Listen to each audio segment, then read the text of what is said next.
Okay, so hello once again. I am Mike, bringing to you a chapter by chapter lecture series on Foucault's Discipline and Punish.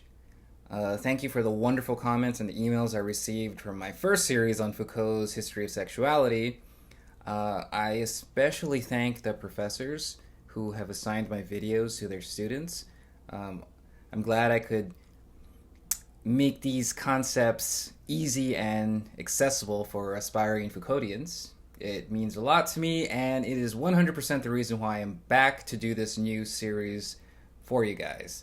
Now, first, a disclaimer: this is not a final authoritative interpretation of Foucault, and there should never be one. Now, I am using this very common edition that everybody has. So the page numbers, if I ever talk about page numbers, they refer to this book. Okay, so getting right into it, the first chapter, the body of the condemned. This attempts to locate the body, or maybe attempts to identify the centrality of the body in the way we punish. So he opens with this gruesome description of an attempted regicide, which is someone who tries to kill a king or kills a king. So you don't have to Google that, because I remember when I first read that book, I was like, what the hell's a regicide, right? Okay, so, and then this is followed by a timetable. Now, these are two distinct ways of punishing. And as we will see, the first punishes the crime. You did X, you get this painful punishment. The other punishes the person that's responsible for the crime. So, you did X, there is a person that needs to be rehabilitated or reformed, implying that there are reasons that they committed this particular crime. Now, there was a problem with the spectacle of punishment in that the criminal justice system is seen as responsible for carrying out worse forms of violence than the criminal himself. The justice system becomes implicated in societal violence, and it takes on a degree of shame itself when it practices torture on the victim's bodies or the condemned person's body. So the system adjusts the way it works on the body, what Foucault calls the punishment-body relations. That's page 11, where justice becomes an economy of suspended rights. That means we take away things like personal freedom, or we're confined somewhere, or we're forced to do labor, etc. So this is a negative form of power. So let's start getting used to those words: negative and positive forms of power. A negative form of power says no. It limits, it takes away. Now, this way of conceptualizing power is too simple, says Foucault. So we got to look at positive power. Now, this word confused me at the beginning. He means positive not in a morally good sense, but positive in that it is productive. It produces results. It has effects on the people that it was intended to affect. And because those people are affected, the power itself must constantly adjust itself, which has new effects, which requires more adjustment, and so on. So we gotta know these terms if you want a chance at understanding this stuff. Okay, so negative power, positive power. And we're gonna say a lot more about this through the lectures. Okay, so now on to some of the keywords. Now he has a whole set of jargon that he uses that has been adopted by many disciplines and parts of social sciences. So you got scientifico-juridico or medico-juridico. So these are sets of knowledge. So juridico is what it sounds like. So think of the word.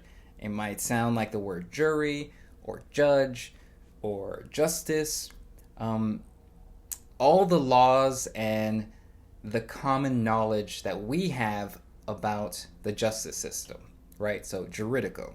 Now, medico and scientifico, they are also what they sound like. But more importantly is perhaps that medicine and science have always made claims to objective knowledge. So stuff that is not opinion or philosophy, but empirical fact. This is what science claims that it produces. So science and medicine, as objective knowledge, has little to do with law, or so we think. And when you start mixing these sets of knowledges, Foucault wants to ask what kind of effects this has. So, bottom of page 22, a pretty good quote in here, where it says, today. So, Foucault says, today, criminal justice functions and justifies itself by this perpetual reference to something other than itself, by this unceasing reinscription in non-juridical systems. Non-juridical systems. So, in a sense, more and more non-judicial entities of society are responsible for punishment, which takes the focus off the judge or the judges themselves, and in a kind of unseen way, justice appears more objective and more scientific, which empowers the system itself, giving it more and more justification for existing.